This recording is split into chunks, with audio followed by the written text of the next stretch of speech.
সবাইকে ধন্যবাদ আমার আবহাওয়ার খবরের দিকে লক্ষ্য রাখার জন্য। ঠান্ডার অনুভূতিটা যেই একটু বাড়তে শুরু করেছিল, সেই কিন্তু বৃষ্টির আর ইচ্ছে হলো না সেটা কিছুদিন চলুক।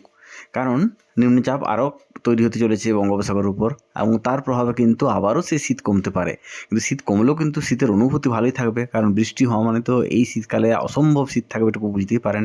হয়তো তাপমাত্রা সর্বনিম্ন বা সর্বোচ্চ দুটোই বাড়বে, কিন্তু তাও শীতের অনুভূতি কিন্তু খুব একটা কমবে তা নয়, ভালোই বরং থাকবে, কারণ অসম্ভব বৃষ্টি হতে চলেছে আগামী কয়েকটা দিনের মধ্যেই। চলুন শুরু করি কী হতে চলেছে আগামীকাল থেকে। আবহাওয়ার অনেক পরিবর্তন হবে, সে নিয়ে বিস্তারিত বলি। আগামীকাল সকালের দিকে আকাশ থাকবে প্রধানত কুয়াশাচ্ছন্ন। যত বেলা বাড়বে আকাশ দেখবেন মোটামুটি মেঘলা। যত বেলা বাড়বে অর্থাৎ যত দুপুর হবে তত কিন্তু আস্তে আস্তে আকাশ মেঘলা হতে শুরু করবে। একদম অন্ধকারাচ্ছন্ন হয়তো হবে না দুপুরের মধ্যে, কিন্তু দুপুরবেলায় ঠিক 2টা 2:30 বা 3টের পর থেকে কিন্তু আস্তে আস্তে আকাশ একদমই অন্ধকার হওয়ার সম্ভাবনা কিন্তু প্রবল কালকে দক্ষিণবঙ্গের প্রায় প্রত্যেকটা জেলাতে। যদিও কিছুটা হলেও আবহাওয়া ভালো থাকবে পুরুলিয়া বা বীরভূম এইসব চত্বরগুলোতে, অন্তত কিছুটা হলেও আবহাওয়া ভালো থাকবে কালকে। কিন্তু বাকি যে জেলাগুলো কলকাতা থেকে শুরু করে হাওড়া, হুগলি, পূর্ব মেদিনীপুর, পশ্চিম মেদিনীপুর, ঝাড়গ্রাম, এই চত্বরে কিন্তু আবহাওয়া মোটামুটি দুপুর পর্যন্ত আকাশে রোদ দেখতে পেলেও দুপুরের পর থেকে অর্থাৎ 2টা 2:30 পর থেকে আস্তে আস্তে কিন্তু আকাশ মেঘলা হতে শুরু করবে আগামীকাল। তবে বৃষ্টির সম্ভাবনা কালকে একদমই নেই দক্ষিণবঙ্গের কোনো জেলাতেই। বৃহস্পতিবার দিন কিন্তু আবহাওয়ার আমূল পরিবর্তন হবে। বৃহস্পতিবার দিন সকালে ঘুম থেকে উঠেই দেখবেন প্রত্যেকটা জেলাতে আকাশ থাকবে একদম অন্ধকারাচ্ছন্ন এবং মেঘলা আকাশ থাকবে, সাথে অসম্ভব কুয়াশা থাকার সম্ভাবনা আছে বৃহস্পতিবার দিন কোনো কোনো এলাকাতে।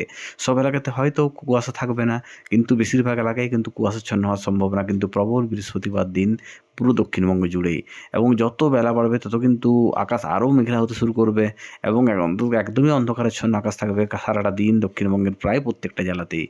কিন্তু দুপুরের পরে বা সন্ধ্যের দিকে কিন্তু বিক্ষিপ্ত হবে কোথাও কোথাও কলকাতা বা পূর্ব মেদিনীপুর এইসব চত্বরে কিন্তু হালকা বৃষ্টির সম্ভাবনা আছে বৃহস্পতিবার দিন। কিন্তু বাকি জেলাগুলোতে সেরকম বৃষ্টির সম্ভাবনা নেই অন্তত সন্ধ্যে পর্যন্ত বৃহস্পতিবার দিন। ঠান্ডার অনুভূতি কিন্তু ভালোই থাকবে মেঘে থাকার জন্য, কিন্তু হয়তো সর্বনিম্ন তাপমাত্রা যেটা প্রায় 10-11 ডিগ্রির কাছাকাছি ঘোরাফেরা করছিল, সেটা কিন্তু উঠে যাবে প্রায় 15-16 ডিগ্রির কাছাকাছি। কিন্তু ঠান্ডার অনুভূতি কিন্তু খুব একটা কমবে না, এটুকু বলতে পারি।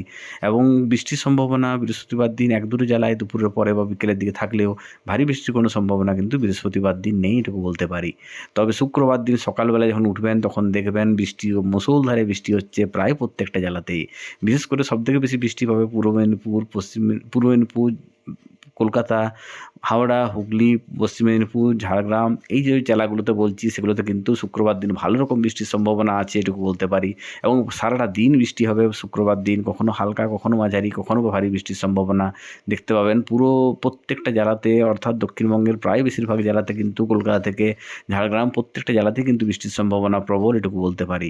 তবে সবথেকে কম বৃষ্টি হবে কিন্তু 2-3টে জেলায়, সেগুলো হলো পুরুলিয়া বা বীরভূম সংলগ্ন পুরুলিয়া বা এইসব বীরভূম, পুরুলিয়া এই দুটো জেলাতেই মেনলি, বা বাঁকুড়া যেগুলো পুরুলিয়া সংলগ্ন বাঁকুড়া, সেগুলোও কিন্তু বৃষ্টির সম্ভাবনা অনেকটাই কম হবে, এটুকু বলতে পারি।